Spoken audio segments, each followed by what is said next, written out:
हर्मल के फायदे और नुकसान। ईरान में प्रसिद्ध हर्मल को वाइट सेरियाई रूप से जाना जाता है। इस पौधे के विभिन्न हिस्सों, बीज, छाल और जड़ों का दवाई रूप में उपयोग किया जाता है। यह पौधा संयुक्त राज्य अमेरिका, एशिया, अफ्रीका और यूरोप जैसे कुछ हिस्सों में उगता है। कुछ शोधों में हर्मल और इसके सक्रिय एल्कलॉइड रूप में, विशेष रूप से हर्मलाइन को विभिन्न औषधियों में प्रभावकार माना गया है। अनचाही गर्भ अवस्था को रोकना, मानसिक धर्म न होना, कैंसर, डिप्रेशन, डायबिटीज, दर्दनाशक, महामारी, हाइपोथर्मिया, अनिद्रा और दर्द जैसे रोगों के लिए हर्मल का सेवन किया जाता है। बालों के झड़ना, डैंड्रफ, अल्जाइमा, बवासीर और सोरासिया के लिए हर्मल का उपयोग किया जाता है। वहीं लीवर की बीमारी, पेट की ब्लॉकेज और प्रेगनेंसी के दौरान हर्मल किसी भी रूप में उपयोग किया जाता है।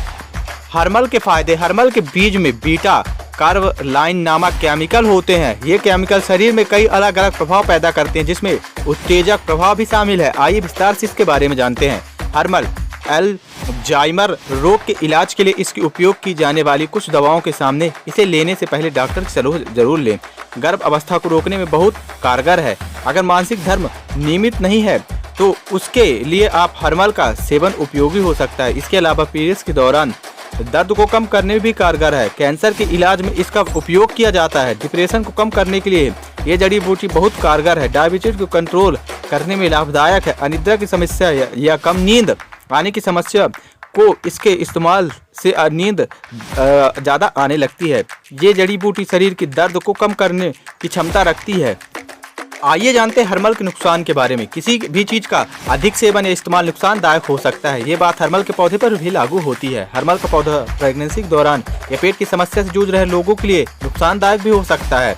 जब हर्मल को प्रेगनेंसी के दौरान लिया जाता है तो डिलीवरी के समय बहुत पीड़ा होती है। वही स्तनपान के दौरान जब इसे लिया जाता है तो ये बच्चे के शरीर में भी जा सकता है। धीमी हृदय की गति और हृदय रोग वाले को हर्मल का सेवन नहीं करना चाहिए, क्योंकि हर्मल में हार्मलाइन और हर्ममाइन भी होते हैं। ये काफ़ी नुकसान पहुंचाते हैं। पेट में ब्लॉकेज होने पर हर्मल के सेवन से बचना चाहिए, अन्यथा आपकी स्थिति बिगड़ सकती है। लीवर की बीमारी होने पर हर्मल के सेवन नहीं करना चाहिए, वरना लीवर अधिक खराब हो सकता है। साथ ही हेपेटाइटिस से पीड़ित लोगों को भी हर्मल का सेवन नहीं करना चाहिए, इससे बचना चाहिए। हर्मल पेट के अल्सर वाले लोगों में भी जटिलता पैदा कर सकता है। डिप्रेशन की दवाओं के साथ हर्मल के सेवन से सेरोटोनिन बहुत अधिक बढ़ जाता है। हृदय की समस्याएं, कमी व चिंता सहित गंभीर दुष्प्रभाव हो सकता है। इसलिए अगर आप डिप्रेशन की दवा ले रहे हैं तो हर्मल का सेवन ना करें।